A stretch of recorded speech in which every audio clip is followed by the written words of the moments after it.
Hello dear students, कसे काय? मजेत की नाही? मजेत आहे ना सगळे? ओके, अभ्यास करताय ना? अभ्यास करत राहा. ओके, मॅथमॅटिकल मेथड्सच्या तिसऱ्या लेक्चरमध्ये परत एकदा तुमचं स्वागत आहे.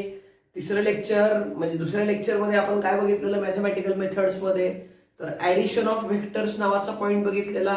त्यात आपण ट्रायंगल लॉ नावाचा एक महत्वाचा पॉइंट बघितलेला. आठवतं का तुम्हाला? लॉ ऑफ वेक्टर ऍडिशन किंवा triangle law of vector addition. Okay, असा लॉ बघितलेला. काय सांगतो स्टेटमेंट त्याचं? आठवते का कोणाला?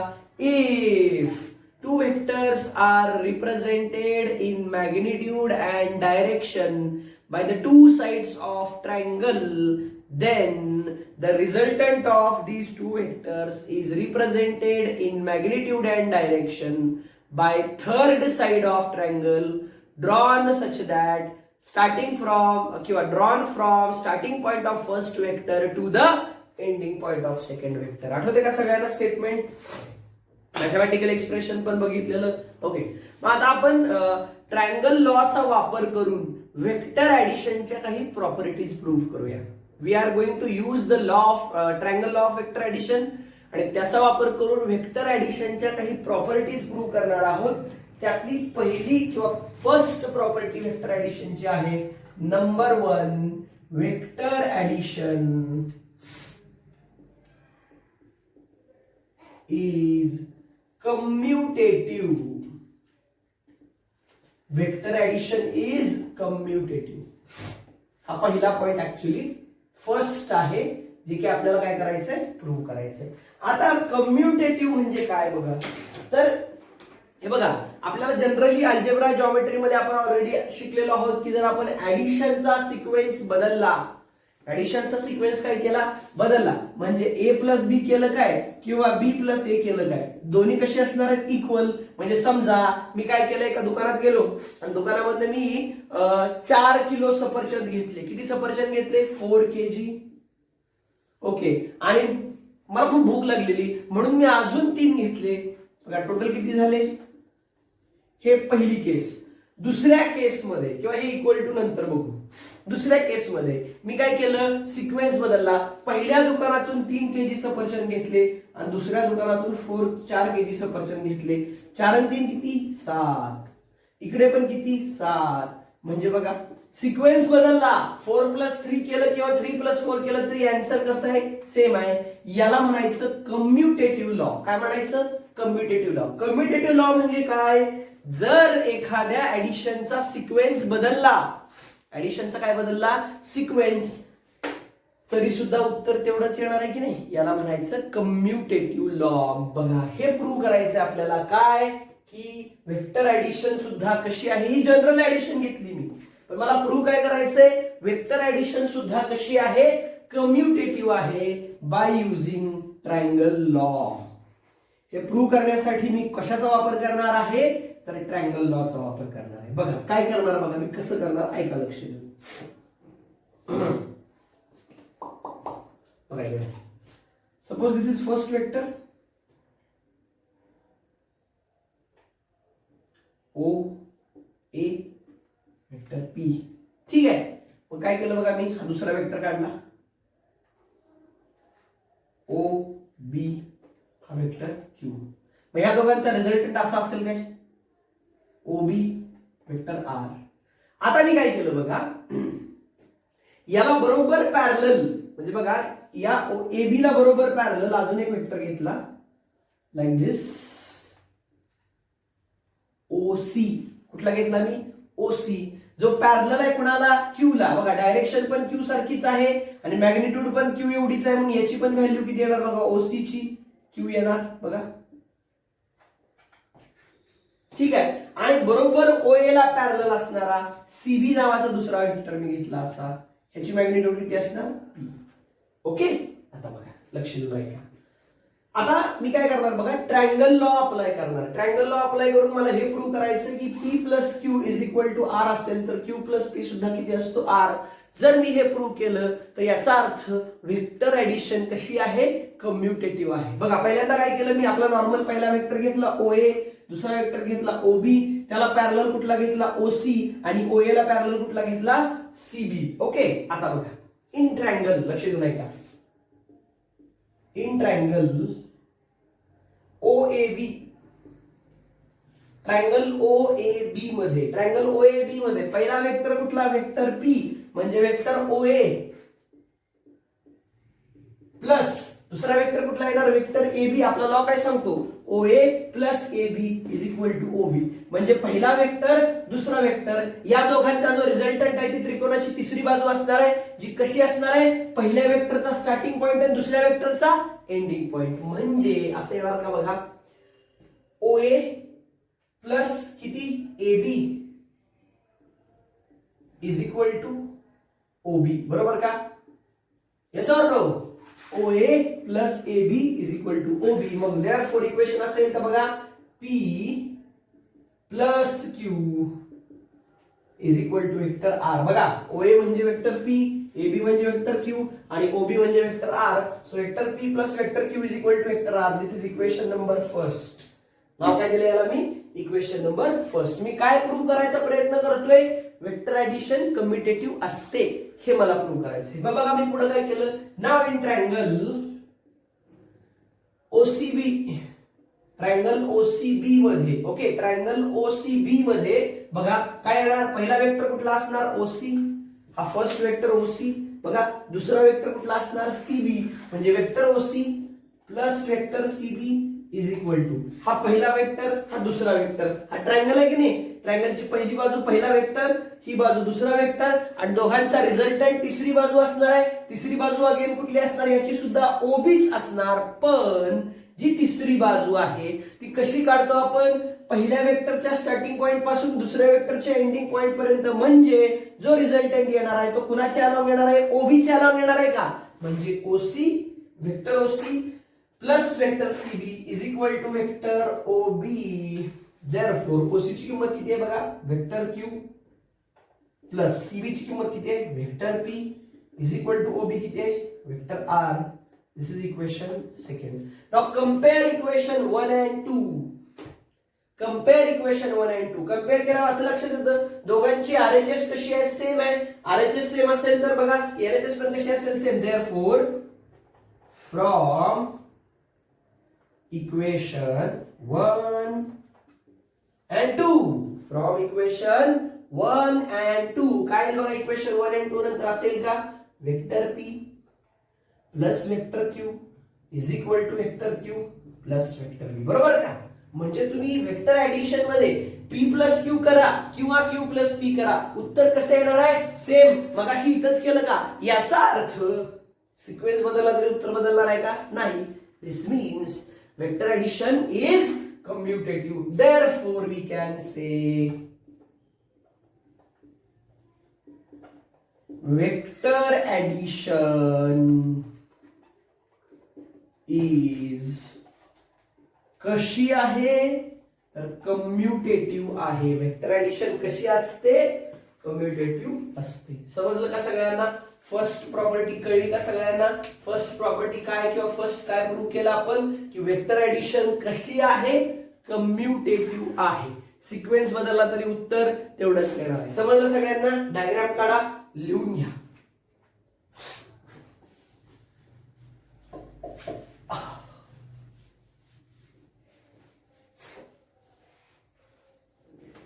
तुमको देखा तो ये ख्याल आया, जिंदगी धूप तुम घना साया.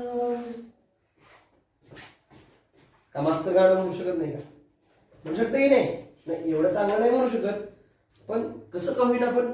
चलो दूसरा, सेकंड नंबर बी, इसको बोलेंगे हम, क्या बोलेंगे, बी. बिग बी नाही, बी. बी काय सांगतो, vector addition is associative. Vector addition is associative. हे आपल्याला प्रूव्ह करायचं. वेक्टर ऍडिशन कशी आहे, असोसिएटिव्ह. बघा जर समजा असोसिएटिव्ह म्हणजे काय किंवा असोसिएटिव्ह लॉ काय असतो, माझ्याकडे तीन वेक्टर्स असतील पी क्यू आर. कुठले वेक्टर्स असतील, तीन, पी क्यू आर. किंवा इथे त्यांनी एबीसी नाव दिलं, आपण पण एबीसी नाव देऊया. ह्याला नाव देऊया ओ पी क्यू आर. चला असे नाव देऊया. ह्याला देऊया vector A, this is vector B, this is vector C. नाही नाही बी येईल ना. हा डायग्राम काय सांगते बघूया की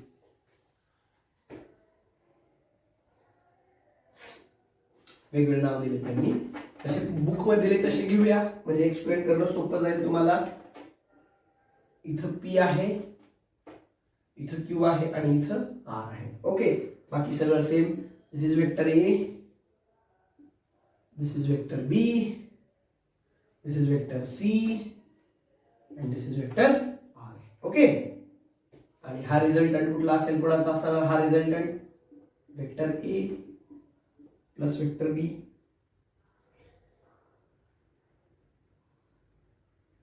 आणि याची डायरेक्शन थोडीशी उलटी आहे. इथं चेंज आहे बघा, हा वेक्टर इकडे डायरेक्टेड आहे. असा डायग्राम मध्ये चेंज आहे थोडासा. मी परत डायग्राम काढण्याऐवजी जी मगाशी काढलेली डायग्राम आहे त्याच डायग्राम मध्ये करेक्शन करतोय. हा जो वेक्टर मगाशी ज्या डायग्राम मध्ये ह्या वेक्टरची टेल इथं होती, हेड इथं होता, आता उलट करायचं. टेल इथं, हेड इथं. ओके, आणि मग हा येणार रिझल्टंट असा, हा इकडे डायरेक्टेड असणार. ओके, हा असणार vector B plus vector C. Diagram काढली फक्त. आणि मग हे प्रूव्ह करायचं आपल्याला की वेक्टर ऍडिशन असोसिएटिव्ह आहे. असोसिएटिव्ह म्हणजे काय? If 3 vectors, vector A, vector B and vector C, काय म्हणायचं? If 3 vectors, vector A, vector B and vector C are given, then associative law states that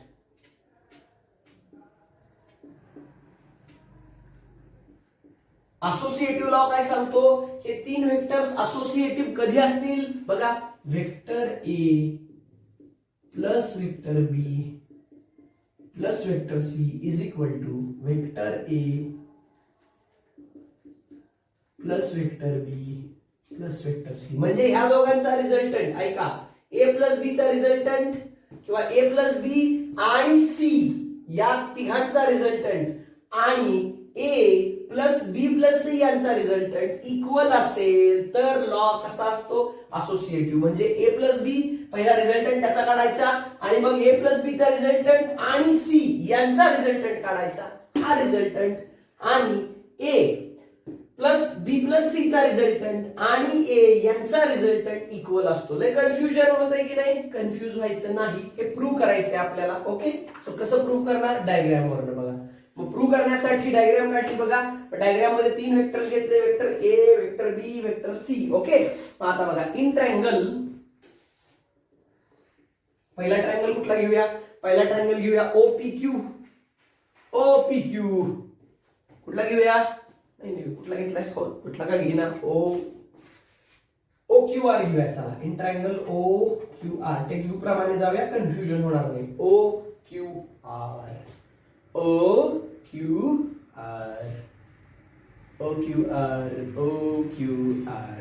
कसं येणार OQR बघा.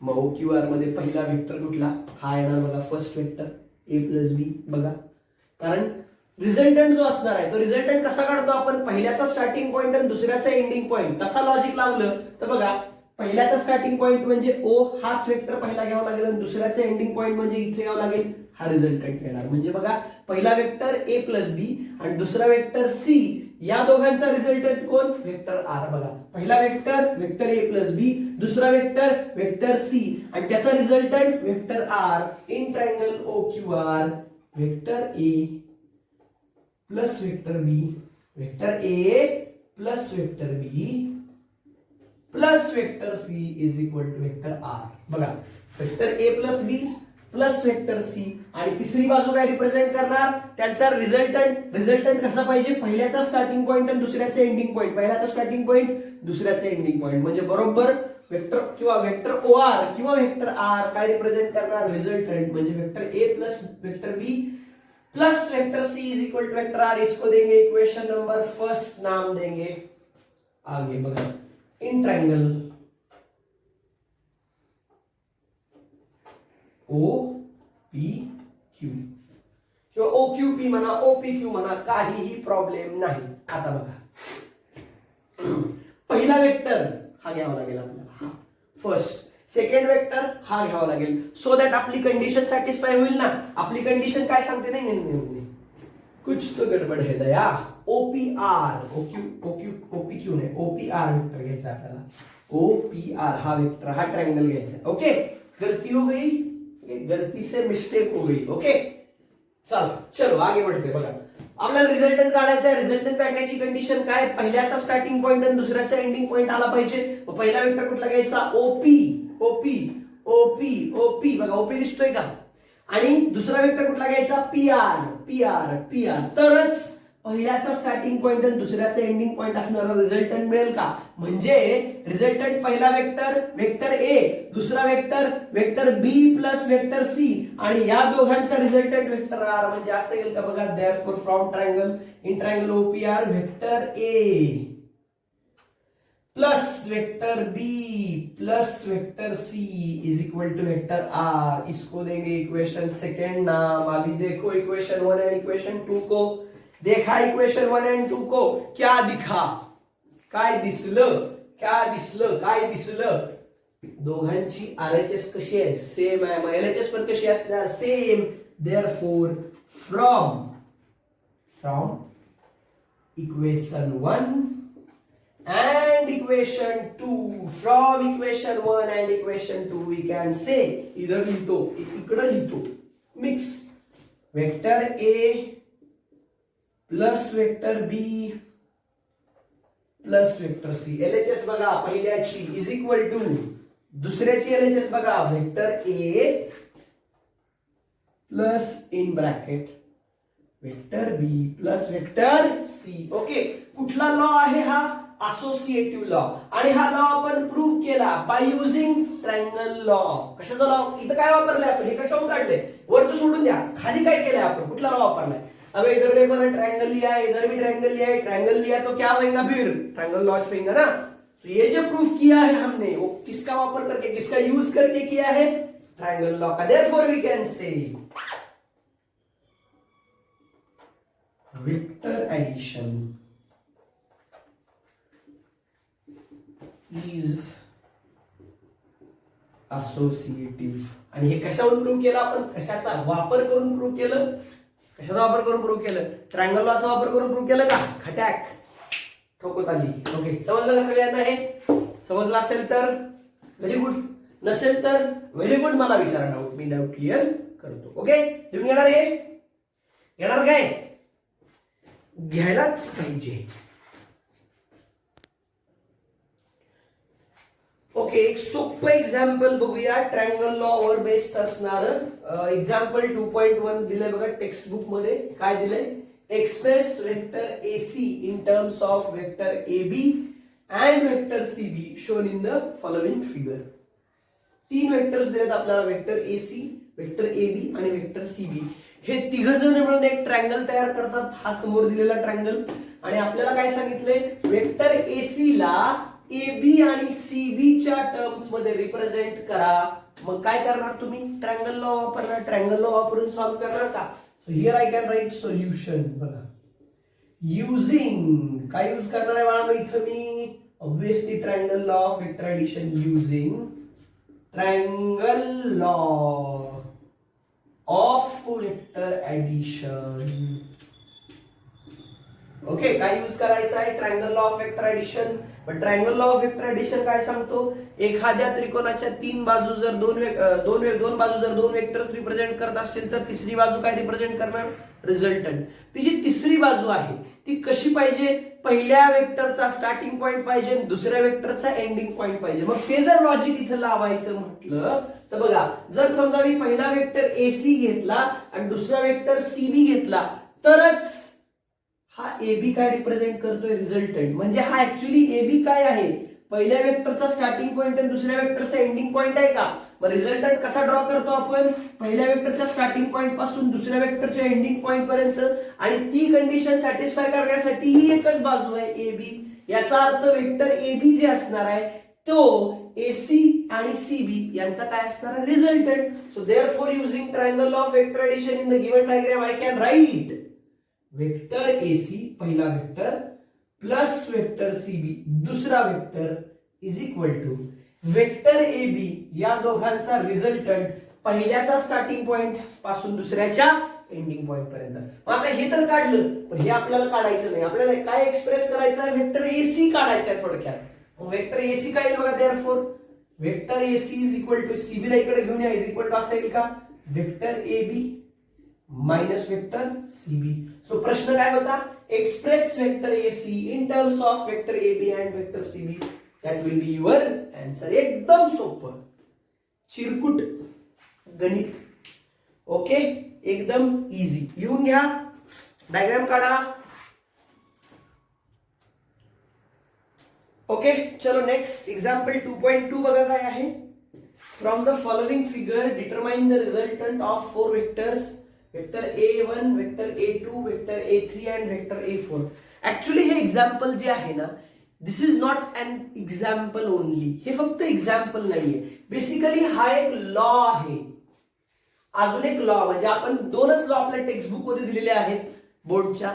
जुन्या सिलेबस मध्ये 3 लॉ होते, किंवा इव्हन एनसीईआरटीच्या सिलेबस मध्ये पण 3 लॉ आहेत वेक्टर ऍडिशनचे. पहिला कुठला, ट्रायंगल लॉ.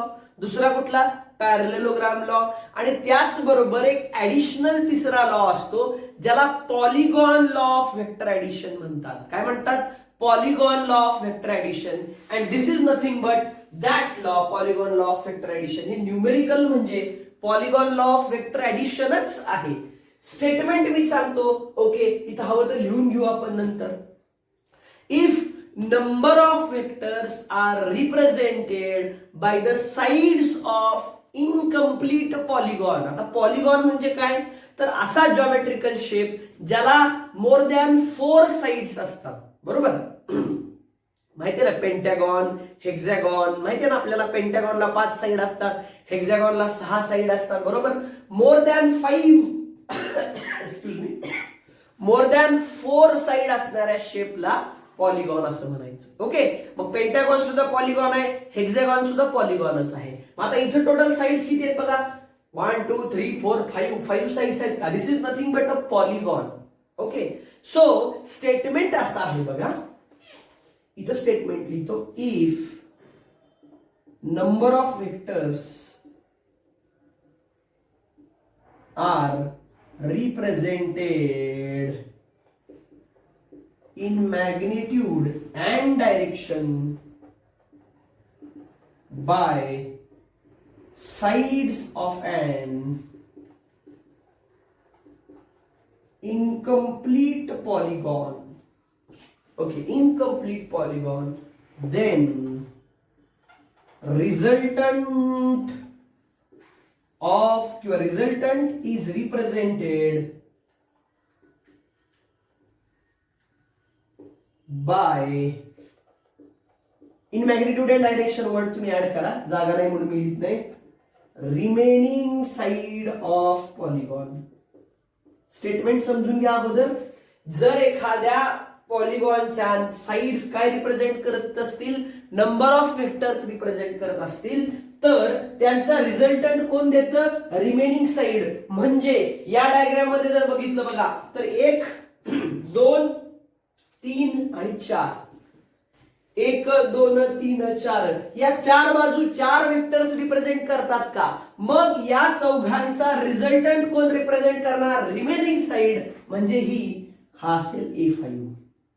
हा काय असेल, A5. आता आपल्याला हे प्रूव्ह करायचंय की हा A5 या A1 A2 A4 चा काय आहे, रिझल्टंट आहे.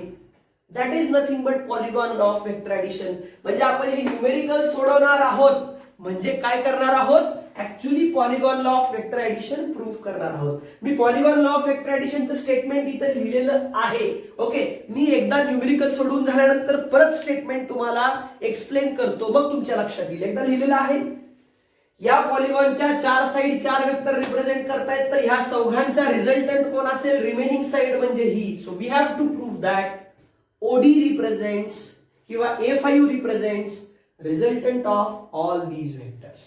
क्लिअर सगळ्यांना. मग आता बघा फर्स्ट स्टेप काय करूया, फर्स्ट. आणि हे सगळं आपल्याला प्रूव्ह करायचं युजिंग ट्रायंगल लॉ. कशाचा वापर करून प्रूव्ह करायचं आपल्याला, ट्रायंगल लॉचा वापर करून. मग त्यासाठी थोडीशी आपण काय म्हणतो, रचना म्हणतो की नाही. रचना म्हणजे कोण, अरे रचना म्हणजे कन्स्ट्रक्शन करतो ना जॉमेट्री मध्ये, ते करूया बघा. सुरुवातीला ना जॉईन सोल्युशन बघा. सोल्युशन मध्ये पहिल्यांदा काय करूया, join OB join OB to complete triangle OAB. काय करूया पहिल्यांदा, ओबी जॉईन करूया. आणि ओबी जॉईन केल्यानंतर काय तयार होईल, आपला ट्रायंगल तयार होईल कुठला, OAB. बघा ओबी जॉईन केला असता. ओके, ओबी जॉईन केल्यानंतर आता इथे मी ट्रायंगल लॉ वापरू शकतो बघा. In triangle, now in triangle OAB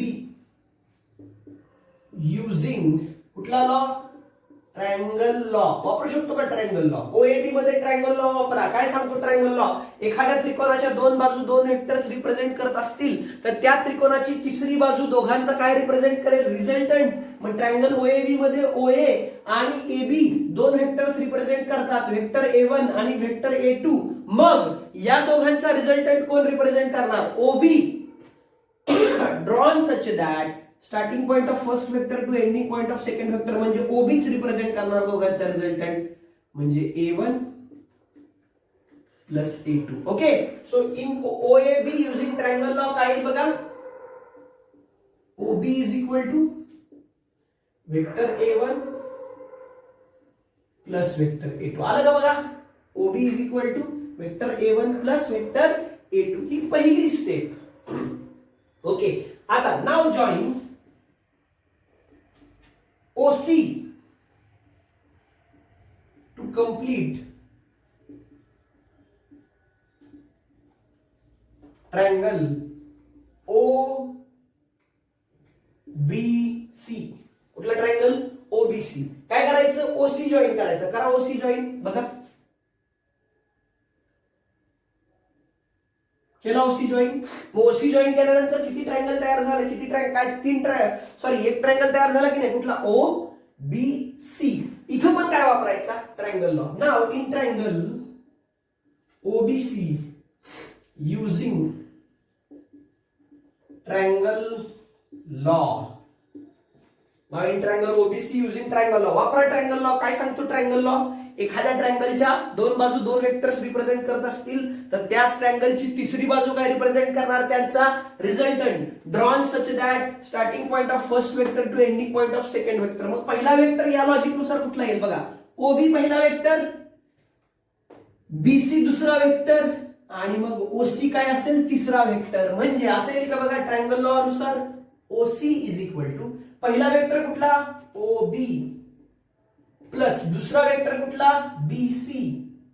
म्हणजे OC resultant OC is equal to OB plus BC. Therefore vector OC is equal to काय आलं, vector OC is equal to आपलं काय येणार, vector OC is equal to OB किती आहे, A1 plus A2 आणि BC किती आहे, A3. So here I can write OC is equal to A1 plus A2 plus A3. म्हणजे हे दोघं आणि हा तिसरा यांचा रिझल्टंट असणार OC. म्हणजे OC ची काय व्हॅल्यू येणार, A1 plus A2 plus A3. हा कोणाला, OC. समजलं सगळ्यांना. आता बघा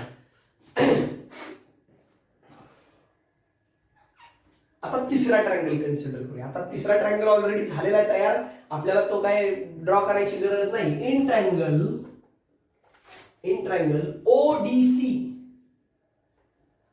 OCD सॉरी, ट्रायंगल कुठला घेतला मी, OCD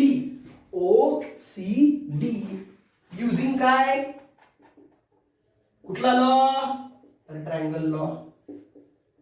युजिंग ट्रायंगल लॉ इथे लिहितो बघा, थोडीशी जागेची कमतरता आहे आपल्याला आणि मी जागा थोडीशी यूज करतो व्यवस्थितपणे. थोडं इकडे स्टेटमेंट लिहिलेलं असल्यामुळे जागेची कमतरता आहे. इथे लिहितो मी खाली, समजून घ्या तुम्ही. इन ट्रायंगल कुठला, OCD. आपल्या फ्रेम मध्ये बसते का बघूया, जर बसत असेल तर मी खाली सुद्धा लिहितो. बैठता आहे, इथं बसतंय. ओके चला, मग ट्रायंगल कुठला, OCD मध्ये वापरा ट्रायंगल लॉ. ट्रायंगल लॉ काय सांगतो, दोन बाजू त्याचा रिझल्टंट तिसरी बाजू. रिझल्टंट कसा ड्रॉ करायचा, पहिल्याचा स्टार्टिंग पॉइंट ते दुसऱ्याचा एंडिंग पॉइंट. मग पहिला वेक्टर ओसी, दुसरा वेक्टर सीडी आणि मग रिझल्टंट कुठला येणार ओडी. बघा पहिल्याचं स्टार्टिंग पॉइंट दुसऱ्याचं एंडिंग पॉइंट जुळलं का? बरोबर. म्हणजे काय येणार ट्रायंगल मध्ये असेल का? बघा vector OC plus vector CD, उलट करूया इथे तसं लिहूया, vector OD resultant is equal to vector OC plus vector CD. बरोबर का? Vector OC plus vector CD. Vector OD किती घेतलाय आपण? A5 घेतलाय का? So vector A5 is equal to OC किती आहे सांगा? Vector A1 plus vector A2 plus vector A3 आणि वेक्टर सीडी किती आहे? Plus vector A4. म्हणजे A1, A2, A3 आणि A4 यांचा रिझल्टंट काय आला? हे बघा आपण वेक्टरची ऍडिशन केली का? आणि ऍडिशन करणं म्हणजे रिझल्टंट काढणं. आपण जेव्हा नंबर ऑफ वेक्टर्स ऍड करतो म्हणजे नक्की काय करतो? रिझल्टंट. आणि आपल्याला प्रश्न काय होता? Find the resultant. याचा अर्थ A1, A2, A3 आणि A4 यांचा रिझल्टंट कुठला असणार? A5 along the line OD. Therefore the resultant of vector A1, vector A2, vector A3 and vector A4 is vector A5 and that is along line OD. बरोबर का? कशाच्या along असणार? हा ओडीच्या along असणार. समजून घ्या, थोडासा गोंधळ, थोडासा मिक्सिंग झालेला आहे, बट सिक्वेन्शियली बघितल्यावर तुमच्या लक्षात येईल. म्हणजे आपण काय केलं? A1, A2, A3, A4 चा रिझल्टंट काढला कुठला? A5 along the line OD. आता फोकस करा ह्या स्टेटमेंटवर. स्टेटमेंट काय सांगतं बघा? कुठला लॉ म्हणायचं ह्याला? इथे लिहितो बघा मी. I can write here. कुठला law? Polygon law of vector addition. Textbook मध्ये दिलेलं नाहीये पण ऍडिशनली आपल्याला लिहून घ्यायचं आहे. काय सांगतो polygon law of vector addition? Statement बघा. If number of vectors are represented in magnitude and direction by sides of an incomplete polygon. बघा पॉलिगॉन आहे हा, याच्या साइड चार वेक्टर रिप्रेझेंट करतात का? A1, A2, A3, A4. बरोबर. हे चार वेक्टर्स रिप्रेझेंट करतात. Then resultant is represented by remaining side of polygon. आता पॉलिगॉनची उरलेली साइड कुठली? ओडी. ती ओडी काय रिप्रेझेंट करणार? A5 which is nothing but the resultant of these vectors. That's the proof. लक्षामध्ये. सो इथं आपण नुसतं न्यूमेरिकल सोडवलंय का? नाही. न्यूमेरिकल सोडवत असताना आपण लॉ पण बघितलाय. कुठला? Polygon law of vector addition. What it states? काय statement? If number of vectors are represented in magnitude and direction by the sides of an incomplete polygon, then the resultant of these vectors is represented in magnitude and direction by remaining side of polygon. मी shortcut मारलाय थोडासा, तुम्ही फुल cut मारू शकता. फुल cut म्हणजे पूर्ण लिहू शकता. समजलं का सगळ्यांना?